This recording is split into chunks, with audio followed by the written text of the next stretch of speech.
Arrajul yutilu safar ashghathun aghbar, mtu amesafiri muda mrefu, amechafuka kwa vumbi kwa sababu ya safari. Yamuddu yadaihi ila samaa, ananyanyua mikono yake mbinguni kumwomba Allah subhanahu wa ta'ala, ya rab ya rab ya rab, akimwomba Mwenyezi Mungu. Wa mtaamuhu haram, lakini chakula chake ni haramu. Wa mashrabuhu haram, na kinywaji chake ni haramu. Wa malbasuhu haram, na nguo zake alizovaa ni haramu. Wa ghudhiya bil haram, na amenenepeshwa kwa haramu. Fa anna yustajabu lidhalik, ataitikiwaje dua katika hali kama hii? Ndugu zangu, haya ni makaripio makali sana ambaye atatufanya mimi na wewe tufikirie mara mbili katika yale tunayoyafanya, kama machumo yetu yapo kwa ajili ya kumridhisha Allah subhanahu wa ta'ala.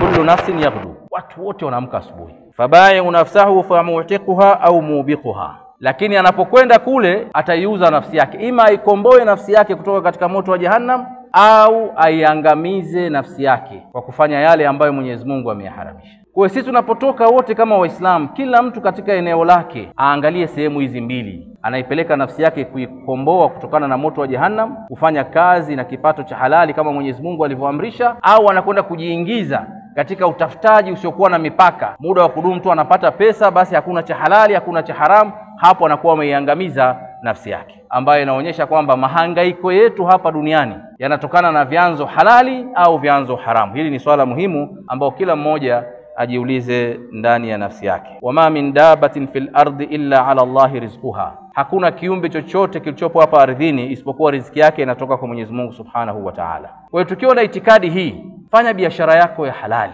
riziki yako atakuletea Allah subhanahu wa ta'ala ya halali. Lakini ukawa huridhiki na kile ambacho Mwenyezi Mungu amekukadiria wewe katika ukaingia katika haram, maana yake unamtuhumu Allah subhanahu wa ta'ala kwamba sio mkadiriaji wa riziki. Tumu la haram ni sababu ya kuondokewa na baraka katika maisha yako. Kila unachokipata Mwenyezi Mungu subhanahu wa ta'ala anajalia katika nafsi yako kuwa hakitoshi. Kama Saad ibn Abi Waqas, alisimama siku moja Saad ibn Abi Waqas, faqala ya Rasulullah, akamwambia mtume wa Mwenyezi Mungu, ud'u Allah an yaj'alani mustajaba da'wa, naomba uniombee kwa Mwenyezi Mungu anijalie mimi niwe nikiomba dua Mwenyezi Mungu anaipokea. Faqala nabii sallallahu alaihi wasallam, mtume sallallahu alaihi wasallam akamwambia, ya Muadh, ewe Muadh, atib mat'amak, fanya chakula chako kuwa ni halali. Takun mustajaba da'wa, dua zako zitakuwa zenye kuitikiwa. Walladhi nafsu Muhammadin biyadihi, na hapa kwa yule ambaye nafsi ya Muhammad iko mikononi mwake. Innal abda la yaqdhifa al-luqma al-harama fi jawfihi, mtu ataingiza tonge la haramu katika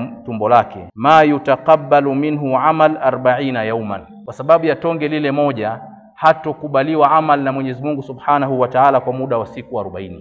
Wa ayyuma abdun nabata lahmuhu min sakhtin, na mja yoyote ambaye nyama zake zimenenepeshwa na mali ya haram, fannar aula bihi, basi moto ndio unatakiwa uchome mwili huo. Hadithi hii nzito ya Mtume sallallahu alaihi wasallam inaonyesha kwamba haya ni madhara ya chumo la haramu hapa hapa duniani kabla ya akhera.